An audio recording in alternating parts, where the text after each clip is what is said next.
Hello everyone, you're listening to The Amazon Show. This is the first episode of what will be a more or less weekly podcast about the company Amazon.com. My name is Tristan from Amazopia.com, the unofficial Amazon blog. This podcast covers news that's related to Amazon, plus news that's Kindle related, and don't be surprised if there's some book and publishing news in there too. After all, this is Amazon we're talking about.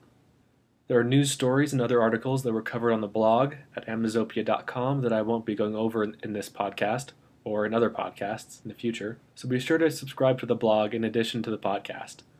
And then on top of that, I tweet other Amazon-related news and stories on Twitter from @Amazopia. And without further ado, here's the Amazon news. Amazon released new versions of Kindle Gen and Kindle Previewer. Kindle Gen is a downloadable program for Windows, Mac, and Linux machines. It's essentially a programming tool for ebooks. The big news with this release is that it supports Kindle Format 8, or KF8 markup, which includes HTML5, XHTML, and CSS3. This lets publishers create, for lack of a better word, fancier ebooks, complete with full-color images, colored text, and more formatting options. Out of Amazon's Kindle lineup, only the Kindle Fire can currently read KF8 formatted ebooks, though Amazon said that we can expect that capability to be rolled out to the e-ink Kindles in the coming months. Along with a new version of Kindle Gen is a new version of Kindle Previewer, which lets authors and publishers preview what their Kindle ebooks look like on varying devices and in various orientations. So if you're publishing a Kindle ebook, you can, for example, see what it would look like if you were to read it in the Kindle iPad app. Amazon also released a tool this week that lets you easily send files from your Windows PC to your Kindle. And it's available for the first time. It's called Send to Kindle, creatively enough. It integrates with Windows Explorer and other programs on your Windows computer. It makes it really easy to send files to your Kindle. Though currently only available for Windows PCs, a Mac version is in the works. With Send to Kindle, you can do the following things. You can send documents to your Kindle from your computer without having to email them to your Kindle email address, or connect your Kindle to your computer via USB. You can also right-click in Windows Explorer on one or more documents and choose Send to Kindle. In any program that has a print option, you can select Send to Kindle from the printer drop-down menu. The documents are then delivered in PDF format to your Kindle. And finally, you can choose to archive documents in your Kindle library where you can re-download them conveniently anywhere at any time. Amazon made public some stats regarding Kindle Owners Lending Library and KDP Select. For those who need a refresher, Kindle Owners Lending Library lets Amazon Prime members download one free ebook a month, and KDP Select lets self-published authors add their books to the Kindle Owners Lending Library so that Prime members can download them for free. Authors that opt in to KDP Select are not allowed to publish their work anywhere else other than Amazon. So how do the authors make money if the book is free? Well, there's a fund, which used to be $500,000 every month, but which Amazon just increased to $700,000 every month. It's set up by Amazon, and authors get a chunk of that fund every month that's proportionate to the number of their ebooks that were downloaded in that month. In December, authors got $1.70 each time their book was downloaded. So how much exactly are the top 10 KDP Select authors making? Well, a lot. Here are some details from an Amazon press release, and I quote, "The top 10 KDP Select authors earned over $70,000 in the month of December from their participation in the Kindle Owners Lending Library, a 30% increase on top of the royalties they earned from their paid sales on the same titles in the same period. In total, which is paid sales plus their share of the loan fund, these authors saw their royalties grow an astonishing 449% month over month from November to December." Close quote. The number one author, Carolyn McRae, made $8,250 in December. Read It Later released some interesting Kindle Fire versus Android versus iOS app data. Read It Later is a company and app for the web and for mobile devices that lets you save videos, articles, and photos while you're browsing the web so you can watch, read, or look at them later. The company just released some interesting data regarding the Kindle Fire usage of its app. On Christmas Day of 2011, 14% of new Read It Later users were Kindle Fire users, and that's as opposed to the 41% that were Android users, 26% that were iPhone users, and 19% that were iPad users. Things got even better the day after Christmas, with 17% of all new users being Kindle Fire users. That's almost on par with the percentage of new users who had iPads, which was 19%.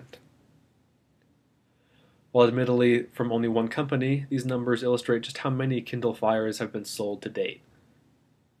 It's even more impressive when you remember that the Kindle Fire has only been available for a few months. Amazon is to publish out-of-print books chosen by America's most famous librarian. Nancy Pearl is arguably the most famous, and maybe the only famous, librarian in America, and Amazon has teamed up with her to republish great books that have gone out of print.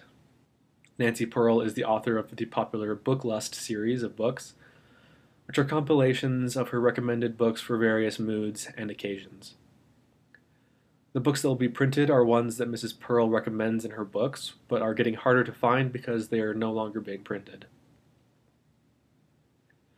The books will be published by Amazon Encore, which is one of Amazon Publishing's imprints or branches. The titles will be available on Amazon.com as print books and as Kindle ebooks, as audiobooks on the Amazon-owned Audible.com, and in retailers and libraries nationwide. About 2 new books will be published every year. Amazon has decided to support Ultraviolet. Ultraviolet is a Hollywood-backed project that would let consumers buy a movie from any retailer in either digital or disc formats and have the movie available to stream from a central online account. Customers would then be able to stream the movie to TVs, Blu-ray players, and other devices.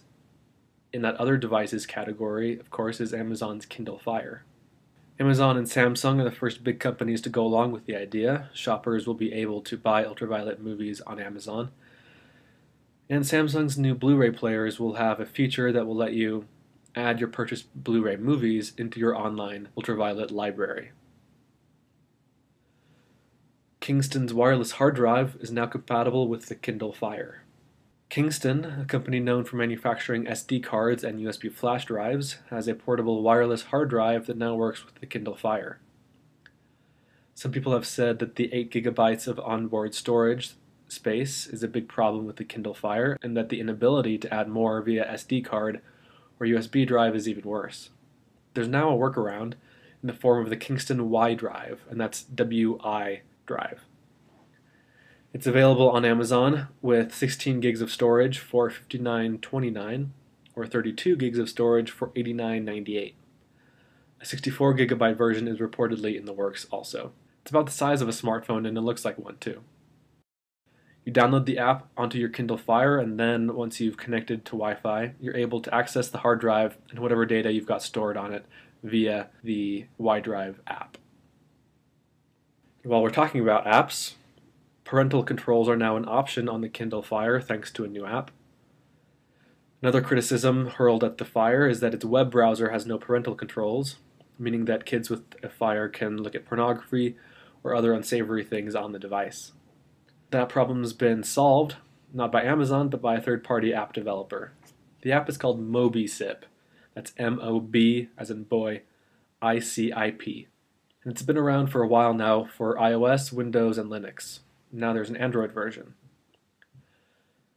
The Android version, unfortunately, is not in Amazon's Android App Store. You have to sideload the app after downloading it from Google's Android App Store. There's no word as to whether it will be available from Amazon's App Store in the future.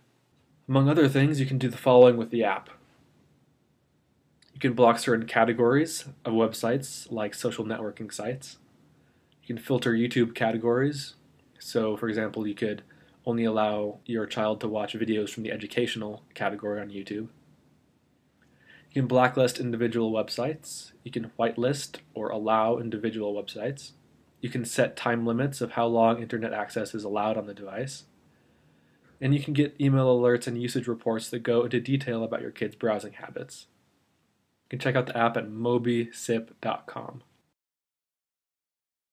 Amazon employees in a Seattle neighborhood get an unflattering new nickname. Some 10,000 Amazon employees have recently started working at Amazon's new offices in Seattle's Lake Union neighborhood. Some of the company's neighbors there are unimpressed, however, and have started referring to them unflatteringly. The new nickname is Amhole, as in, this place was a lot better before all those amholes showed up. Disgruntled neighbors have posted yellow flyers around the area. At the top of the flyers are the words, "The Amhole Quiz." Below that are questions that you can ask yourself to determine whether you are an amhole. Questions like, do you think this neighborhood started with your arrival? And, do you walk 6 people wide on the sidewalk chatting about Amazon crap and not letting others pass? It's kind of sad, but it's also kind of funny at the same time. Amazon launched a standalone iPad-optimized Kindle store. For you lucky iPad owners out there, I bring good news. Amazon has just launched a Kindle store that's tailored to fit those beautifully crafted touchscreens of yours. The store is located at amazon.com/iPadKindleStore. That's all one word with no dashes or anything. If you just look at the page in your browser on your computer or your Kindle Fire, it'll look like a regular Amazon store, but mosey on over there on your iPad, you get a much more touch-friendly experience, complete with better scrolling and bigger images that make tapping and navigating easier. This iPad Kindle store used to be part of Amazon's web-based Cloud Reader app, which you can use to read your Kindle ebooks from any computer or device with a web browser. And it used to be only available via that app, but now it's its very own freestanding web app. I don't have an iPad, but apparently the iPad Kindle store provides a much enhanced tablet shopping experience when compared to Amazon's regular online store. And in our final news item for the week and for the podcast, Amazon will start collecting sales tax in Indiana. Amazon is going to start charging sales tax in the U.S. state of Indiana starting in 2014, which means that Amazon customers in those states will have to start paying that sales tax on every purchase. Indiana Governor Mitch Daniels said that this will give the state of Indiana another $20 to $25 million a year. And this move puts Indiana in the company of states like Kansas, Kentucky, New York, North Dakota, and Washington, where Amazon currently charges sales tax. California and a couple other states will also start doing so in the next couple years. Well, that's all for this week's episode of The Amazon Show. Please leave a review of the podcast on iTunes if you liked it. And be sure to check out the blog at amazopia.com, or you can just type in theamazonshow.com and you'll be redirected to Amazopia. And follow Amazopia on Twitter. Thanks for listening.